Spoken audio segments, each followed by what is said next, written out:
Selamat siang dan salam sejahtera bagi kita semua. Perkenalkan, nama saya Yosef Nurul. Saya dari Teknik Informatika D3 semester 3. Saya di sini akan mereview database tugas akhir, CDM, PDM, dan hak aksesnya. Data tugas akhir yang saya review yang bernama Abdi Rio Wanisa. Judul tugas akhirnya aplikasi pemesan dan pencetakan data transaksi berbasis website di kedai kopi.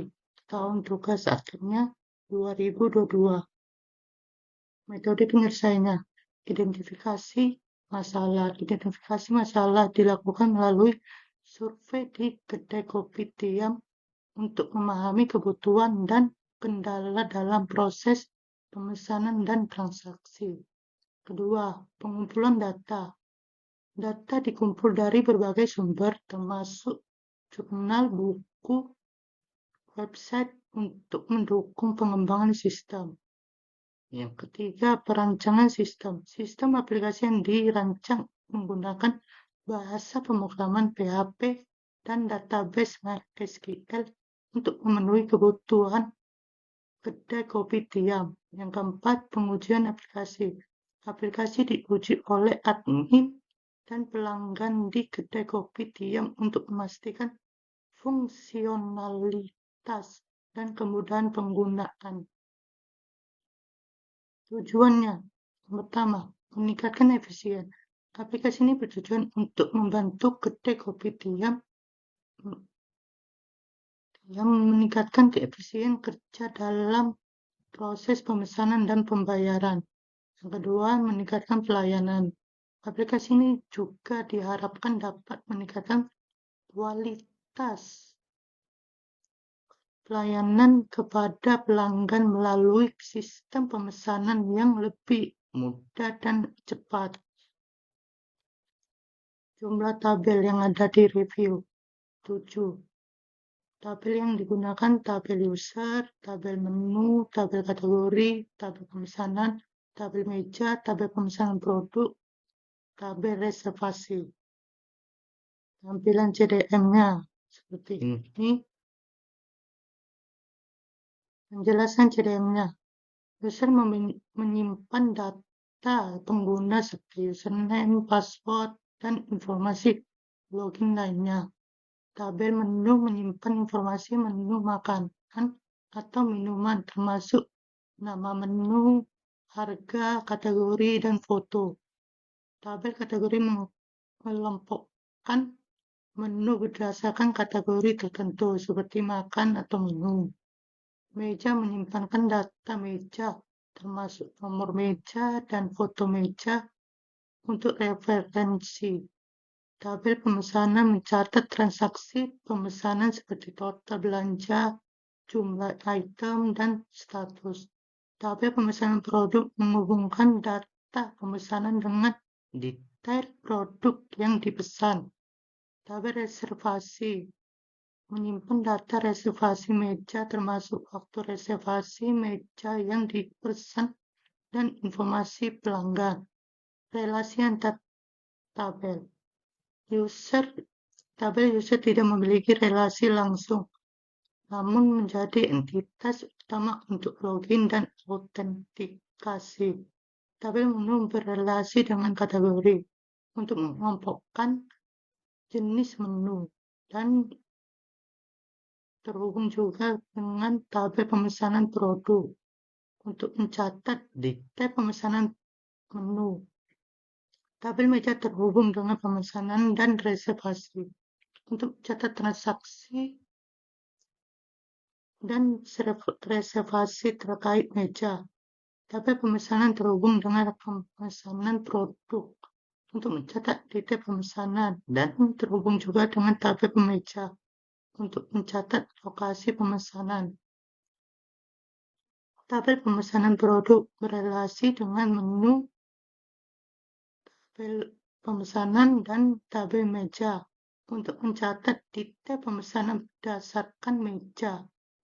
Tabel reservasi terhubung dengan meja untuk menunjukkan meja yang telah dipesan. Tampilan CDM-nya. Setelah kita buat tampilan CDM-nya, sekarang kita bikin. Setelah kita buat PDM-nya, sekarang kita pergi ke database generate SQL untuk membuat file kedai kopi SQL-nya.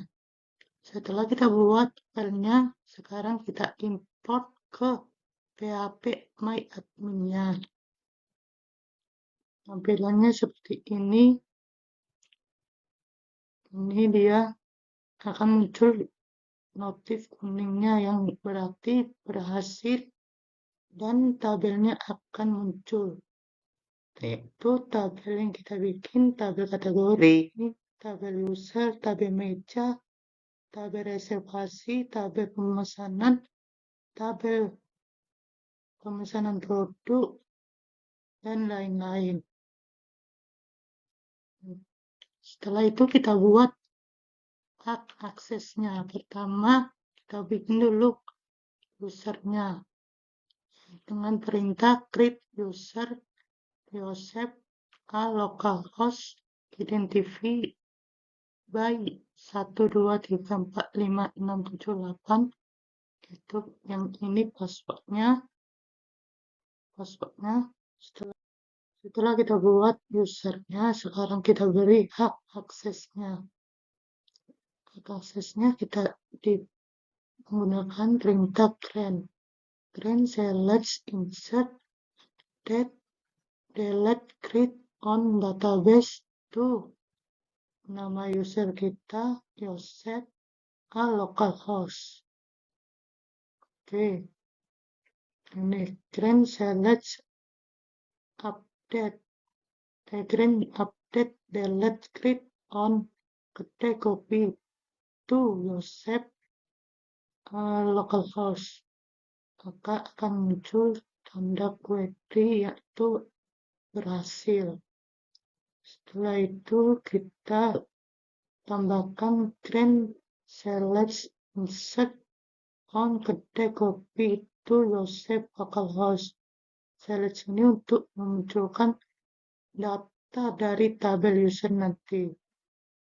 Oke, setelah itu kita uji coba dengan perintah update user set kd user atau kode user. Kita masukkan kodenya 432464.